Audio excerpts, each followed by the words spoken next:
Уучлаарай яриаг нь ярьж. За окей. Одоо Тэг болно. за сайн байцгаана уу? Сайн явж ирсэн үү? Оюун агштайгаа, захирал агштайгаа болон хөрхөн дүүнэртэйгээ уулзж байгаад бол миний хувьд маш их баяртай байна. Намайг Гамболдын нэм гэрэл гэдэг оюуны төв сургуулийг 2015 онд буюу 10 жилийн өмнө төгссөн. Оюун агшийн өстө унган шавна ийм жоохон бага ангийн сурагч байхаас төгсөлөө оюуны төв сургуультай суралцаад дүүргээд гарсан.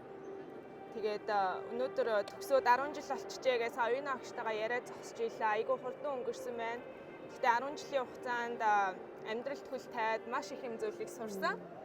За тэгээд оюун агштай угсаа дандаа хэлье гэж боддог. Хаяа багш руугаа мессеж бичдэг тий. Мессежээрээ хэлдэг. Яг бага балчид наснаас өсвөр наснд хүрсэн сургуулиас сурсан бүх зүйл маань өнөөдөр миний амьдралд ажилд ороод хүүхдтэй болоод гэр бүл зохиогоод явж байхад маш их одоо дэм тус болдог. Тэр ялангуяа оюуна багш болон их туяа багш хоёрын маань заадаг байсан зан чанарын хичээлийн анги бол яг өнөөдрийн миний хинбэ гэдгийг тодорхойлоод өнөөдрийн ажлын байран дээр би ямар бүтээмжтэй ажиллаж байгааг маань одоо ингээд тодорхойлж өгдөг тийм суурийг би оюуны төв сургуулиас сурсан. Тэрийг бол цаг үргэлж сандаг, цаг үргэлж бас аав ээжтэй ч хэлдэг, дүүнэрт аач хэлдэг, багш руугаа заримдаа багшаагаа сансан үедээ мессежээр ингээд хэлээд ордог. Тий. Тэгээд миний хувьд болохоор миний сургууль чинь баг миний нэгдэх гэр байсан шүү дээ тий. Яагаад тэгэхээр манай аав ээж хоёр хөдөө амьдардаг намайг жоохон байхад тэгээ би хотод оюуны төв сургуульд явдаг байсан. Тэгээд ихэнх цагаа сургууль дээр өнгөрөөдөг байсан. Сургуулаас одоо хүн ямар байх ёстой, хүн амьдралдаа ямар зарчмыг баримталж явах ёстой байдаг. Хүн хаана хинтээ яаж хүндэтгэлтэй болон тэг бусдын төлөө байх гэд маш олон юмыг би сургуулиас сурсан гэж боддог. Тэр ч утгаараа өнөөдөр Америкт оюуны төв сургуулаа төгсөж ирээд их сургуулаа төгсөөд Америкийн нэгдсэн улсын засгийн газарт ажиллаж байгаа шавна. Тий. Тэгээд миний хувьд бол оюуна багшд одоо баярлалаа гэдэг үг бол багтана. Талархлаа гэдэг үгийг би бол заашгүй хэлэх ёстой. Тэгээд өнөөдрөөс ийшээ зорирсан ирсэн шалтгаан нь гэвэл оюуна агштаа яг нүүрлөө нь харж агаад, нүдрөө нь харж агаад багшаа маш их баярлалаа. Үнтэй их хувь нэмрийг миний амьдралд сургаж зааж өгсөн багштай айгүй их баярлалаа. За.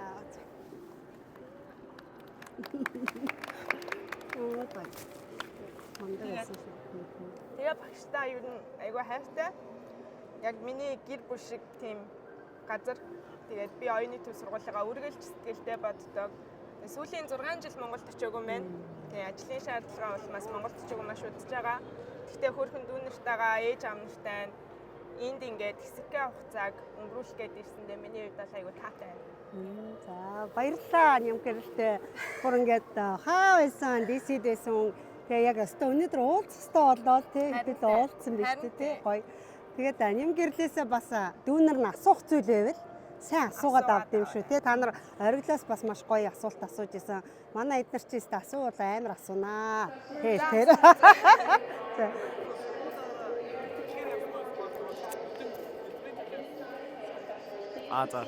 Америк руу одоо тэтгэлгээр явсан уу эсвэл шууд нэг яг бүх төлбөрийн төлөөд Америкийн сургуульд авсан уу? Би хамгийн анх Америкт 50% тэтгэлэгтэй орж ирсэн. 4 жилийн бакалаврынхаа зэргийг 4 жилийн хугацаанд 50% scholarship буюу тэтгэлэг авч орж ирсэн.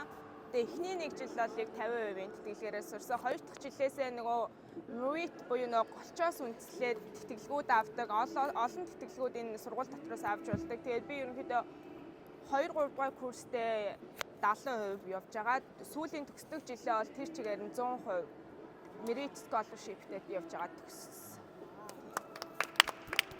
Одоо тэр манай нэмгэр яг засгийн газар гэдэг нь яг юу гэж илүү жоохон тодорхой хэлээ. Би ямар мэргэжлэр гэсэн одоо яг би Америкт бакалавр мастрын зэрэгээ дүргсэн. Миний бакалавр мастрын зэрэг хоёулаа бизнесийн удирдлагаар голчилж төгссөн. Бакалаврын маань зэрэг болохоор бизнесийн удирдлагаар төслийн менежментээр төгсөөд мастер маань болохоор лидершипээр төгссөн байгаа. Сургуулаа буюу бакалаврынхаа зэргийг төгсөөд 2020 онд одоогийнхаа ажилдаа орж исэн. Одоогийн маань хийдэг ажил яг юу вэ гэхээр манай монголоор бол одоо хотын захиргаа гэсэн үг. Одоо ингээд Америкт ч мууж гэж явж байгаа, мууж дотроо хот гэж байгаа. Тэ Тэнгүүд тэр нь одоо хот манай монголоор бол хот, Америкаар бол county гэж явдаг. Би одоо амьдарч байгаа Virginia мужийнхаа Arlington County-д Department of Human Service буюу манай монголоор юу болох вэ? Одоо юу мэрэ? Нийгэм халамжийн төв. Тийм халамжийн төв. Нийгэм халамжийн департаментэд би одоо байр орон сууц, utilities буюу тог цахилгаан, яаралтай түргэн тусламжийн одоо нэг хилтэс case worker, social workers гэж ярьдаг, Америкчууд case workers гэж ярьдаг. Тэнд одоо ерөнхийдөө оршин суугчдтайгаа ажиллаад тэднээсийн бичиг баримтын шалгаад бичиг баримтанд тодорхой хэмжээний биднээсийн шаардлагыг нийцжээвэл тэр хүмүүст одоо мөнгөнд тусламж олгодог тийм ажил дээр суудаг гэсэн үг. Тэг яг монголчууд нийгэм халамж үйлчилгээний төвдөө. Тэгээ одоо тэндээ 5 дахь жил рүүгээ орсон. Одоо 6 дахь жил рүүгээ орохгүй авах гээд явж байна. Он гараа 6 дахь жил рүүгээ орно. Тэгээд тийм багшин жоохон хөвшөрсөн мэдрэмж авч. Тэгээд энэ ажилдаа бол маш төвштэй байгаа. Тэгээ энэ ажил дээр чи бас айгүй олон хүмүүстэй харьцдаг ажил.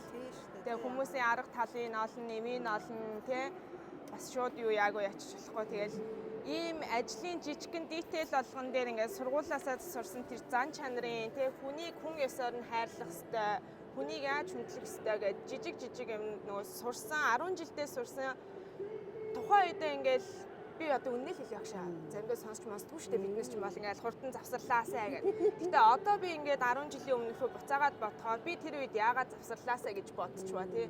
Би тэр үед багшийн хийсэн 10 үгийг 10 лангийн бичээд авсан байсан бол магадгүй би өнөөдөр арай илүү төвшөнд байх юм болоо. Ингээд заримдаа бас нэг хичээл номоо өмүүлдэг. Мэдээж хүүхэд осоо гинэн томоогүй заримгаа олж явах. Одоо бол харамсдаг. Тий. Тэгэл англи хэлний хичээл дээр ч гэсэн манайх ч айгүй гоё гадаад багштай оруулдаг. 7 хоног болгоны 2-оос 3 өдөр манай Марк багш байсан шүү дээ. Тухайд одоо байгаагүй юм байна тийм. Марк багш гэдэг байсан.